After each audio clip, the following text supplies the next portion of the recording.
turned to look, only parts of structures remained. Blocks of buildings, businesses, and hotels were gone, swept right off their foundations and into the river below by an ungodly wave of mud. It seemed like a painting or an illustration, because it couldn't possibly be real. Come fly with me, come fly, let's fly away.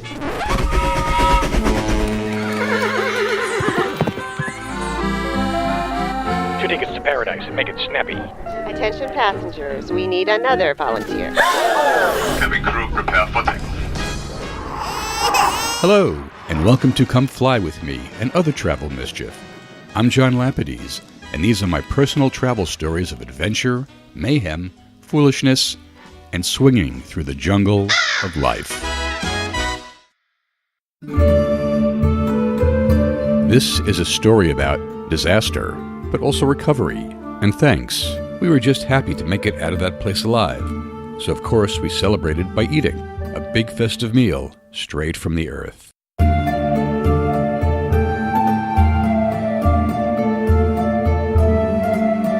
Giving thanks in Aguas Calientes. Aguas Calientes is a mountain town in Peru. It's also Spanish for hot water, which was appropriate as that was exactly where I found myself at the moment. It was late, and our film crew of some 50 was tired and hungry. I was tired and hungry, and worried. The local fixer who had promised me dozens of rooms had desaparecido. Translation, please. Vanished. It had been a long winding haul up the mountain from the Sacred Valley to this high-altitude village, the stopping-off point just before the world-famous ruins of Machu Picchu. That was the next day's destination for our travel documentary. While the crew spilled from the bus, talking of dinner and sleep, I checked at the hotel for the fixer and our rooms. There I got the bad news as the hotel clerk and I traded broken Spanish for broken English. There was no fixer, no rooms, no vacancy. Mierda. I turned back to see the crew pulling their gear and suitcases off the bus, chatting, laughing, looking forward to some downtime. Man, that awful moment when you know you have to ruin everything for everyone. How to do it? How to convey disappointment and yet some hope? Should I hang my head as I walk back? Drop my shoulders? No, too melodramatic. I'll just do a matter-of-fact delivery with light notes of expectant optimism. It will all be fine. I told them. Everyone looked at me in stunned silence for far too long. Maybe they were expecting a punchline or an easy fix, but there were no fixes at 8,000 feet on a dark Peruvian mountain. The first to speak was one of our cameramen. I quit. He sped out to no one in particular, but really at me. So quit, our director smacked back.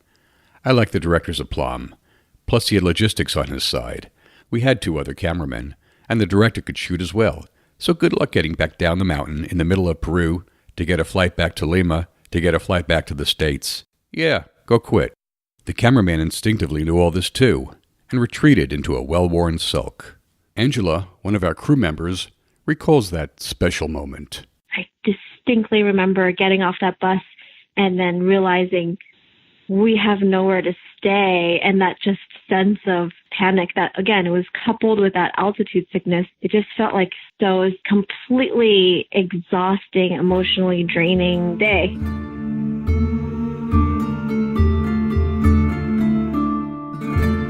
Before anyone else had a chance to throw a bomb, I addressed the crew, letting them know I was hitting the streets of Aguas Calientes and would absolutely find them rooms. No one would be sleeping on the bus. So I headed out, leaving them to mumble and pout as production crews sometimes do. I couldn't really blame them. I was angry as well. It had been a long day shooting ancient Inca villages, riding the rapids of the Urubamba River, and then the long trip up the mountains. Couldn't we just get a shower and a bite to eat? But life is a relative measure of wants and needs. In less than 12 hours' time, our petty complaints would seem an indulgence. We would still be alive. For others sleeping just yards down the street, that would no longer be so. Of course I could not know this yet, so I let the fates decide where our rooms would be as I trudged the narrow pathways. Every little hotel was booked. If you ever go to Machu Picchu, and I definitely recommend you do visit these spectacular Inca ruins, this is where you will probably stay. I also recommend you make advanced room reservations with a reputable outfit. As the evening took on a slight chill, my luck began to change. I was now inquiring at the smallest and seediest of hostelries. I found a few rooms at one, and then another, and another. It was getting late, and there were only so many vacancies, so people would have to double and even triple up, something they were not used to. But when I told everyone about the new rooming situation, they were just happy to finally have a bed. Do you really believe that?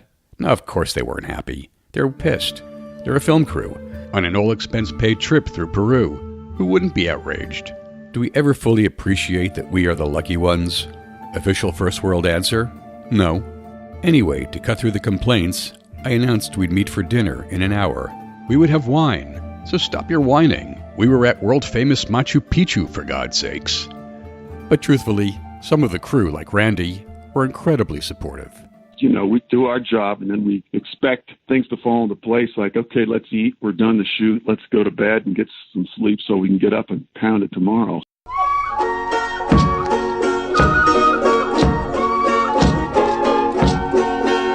So, we cleaned up and had wine and pisco sours, the national cocktail of Peru, plus Cusqueño beer, named for Cusco, the region's colonial city. These local spirits seem to restore our own once more. Tomorrow, our show would take us further up the mountain to explore Machu Picchu, the 15th century Inca city, a World Heritage Site. Now that was something to dream about tonight. But the rooms really were awful. Not just cramped, we were stuffed in 3 or more, but creepy too. Something about the place felt unsettling. Everything seemed off since we arrived at Aguas Calientes. It felt like some strange Inca juju going on. I'd barely fallen asleep when I was stirred to half consciousness by the rattle of the loudest air conditioner I had ever heard. The thing just roared above us. Even stranger, I mused in my dreamy state, the room was still hot and muggy. And then the dogs. Through the thick white noise of the air conditioning, I heard dogs barking into the night. They wouldn't stop, barking at the air conditioner, just mindlessly barking until the racket of it all numbed me back to sleep.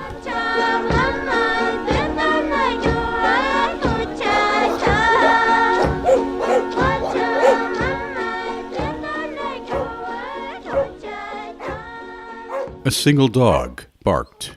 That's how I awoke at dawn, to the sounds of a single dog whimpering and barking, as if it was expecting a reply. All the other noise had ceased. I got out of bed to peer through the room's one high window. I hadn't seen the street below in daylight, so at first I wasn't alarmed by the river of mud that now filled it. But how could that be? We'd walked these streets the previous evening. I quickly got dressed as the others awakened. One commented, "Did you hear all that rain last night?" I hadn't. Not over the constant roar of the air conditioning. Oh, that wasn't air conditioning, was it? Just the beating of the rain on the hotel's tin roof. Right. Down at the street, we took in the muddy landscape. A nearby river had gotten fat and high with fast-running water.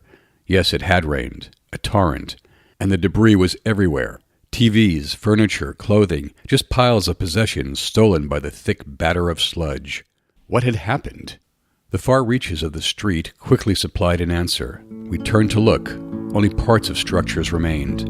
Blocks of buildings, businesses, and hotels were gone, swept right off their foundations and into the river below by an ungodly wave of mud. It seemed like a painting or an illustration, because it couldn't possibly be real.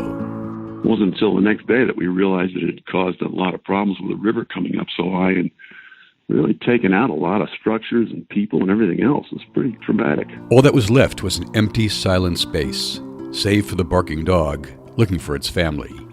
We turned to each other to make sure we were seeing the same thing. We had. But then a new dark thought. Where are the others?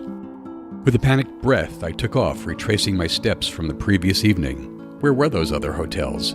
I'd only seen the town at night, and in daylight I was disoriented. Plus its basic layout had just been horribly altered. I ran down the street, and of course nothing looked as it should. How could it? I saw train tracks ripped from their foundation, pointing to the sky, twisted about like pipe cleaners. The force of the mountain collapsing down had been primal and massive. Locals and tourists stood there, also trying to make sense of it. I ran toward them, searching for my crew. Not a one. But an alleyway ahead looked suddenly familiar. I turned and there was one of our hotels, whole and untouched. Going inside, I blessedly found more of the crew. They'd seen the wreckage and were pale and sobbing. But everyone who was supposed to be there was there. Okay, one more group to go. I knew the last hotel was nearby. I took off down the street and guessed correctly. This was the place I found last night, and it had been a godsend, housing my last 7. This was the youngest group, assistants, runners, and interns. Thankfully, I found them all safe and alive, still asleep in their beds, young, innocent, and luckily clueless.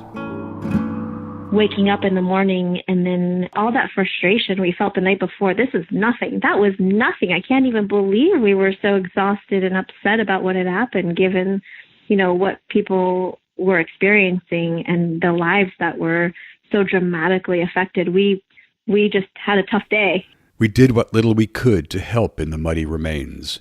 We had a satellite phone and used it for communication to the world below. The road and rail lines were gone. Everyone would have to be choppered off the mountain. We also recorded the devastation around us as a record of the tragedy, a sobering reminder of our own good fortune. But some townsfolk were missing. Later we would learn they were gone. The next day, down the mountain in the Sacred Valley, we joined some locals for a pachamanca, an ancient Inca cooking ritual. Pachamanca means earth oven in Quechua, the indigenous language of Peru. Potatoes, chicken, yucca, corn, tamales, and more were lowered into the stone-lined oven, set in the ground and baked for several hours. What comes out is a beautiful, smoky feast. But a pachamanca is more than just an ingenious oven. It is a ritual and celebration of life. As we loaded our plates with the rich meal, our hosts explained that placing food into the ground is a sign of respect for the earth. As I sat there gorging myself, I savored that respect. The earth had provided us with a sumptuous banquet and had been kind enough to spare us. So you see how lucky I felt. Even in the midst of disaster, there is still much to put in the plus column. Our lives, our futures, more opportunities to feast, to explore, and more opportunities to wash away the mud. I would like to think we were a bit more humbled about our place on this mountain. We were certainly more thankful.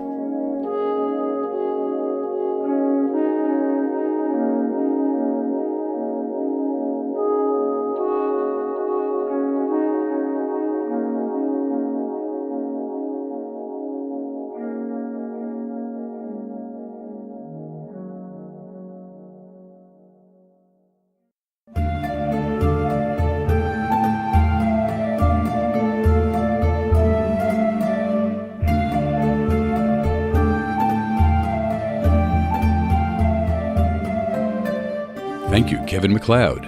Thank you, Agrupación Musical Nativa Quechua Netamente Rural de la Población de Naqui and Lobo Loco for your outstanding music. And thanks to Angela, Randy, and all of you for joining us on a wet Peruvian mountainside. This is Come Fly With Me and other travel mischief. Come visit us at comefly.net for more shows and links to your favorite podcasting app. We've got stories from Jamaica and Mexico coming up, plus a holiday story set in Scotland. See, the traveling mischief never stops. I'm John Lapidese, a guy who can't be thankful enough, wishing you a safe and bountiful Thanksgiving.